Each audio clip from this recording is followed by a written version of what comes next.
So we've more or less covered all of DO178C and their supplements. In module 14, we're just going to touch upon really quickly on some remaining topics. Of course, by no means we're complete in covering all the topics, but just some extra topics I really want to say a couple words about. And even though there's about 68 slides here, I'll spend some more time on a couple of slides and probably browse pretty quickly through a whole lot of them. So let's first talk a little bit about DO278A. Now, if you think about DO178B and C, it was really meant to be for the development of airborne software, so software on board of airborne systems. Yeah. So DO278A really looks more at software on board of non-airborne systems, particularly for the CNS ATM applications. In other words, CNS stands for Communication, Navigation, Surveillance, ATM, Air Traffic Management. So CNS ATM systems are mostly on the ground. Yeah? So what you see is that DO278A is kind of the equivalent to DO178C, but then for ground systems. That also means that if you look in DO178A, it kind of looks very familiar because it looks kind of like DO178C. However, a large variety of terms have been replaced.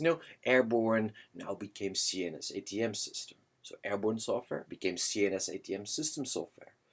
We no longer talk about certification or certification liaison, we're talking about approval. Because on the ground, for your ground equipment, you get approval. That stuff is not certified. Certification is typically for airborne equipment. Instead of applicant, we talk about a supplier. A supplier of ground equipment gets approval for this ground equipment. Yeah? So you see that a variety of terms have been replaced in DO278A from DO178C.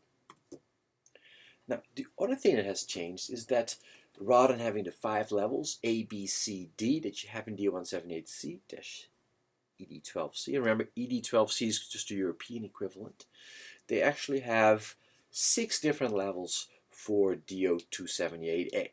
And so you have assurance level AL1 through AL6. And of course,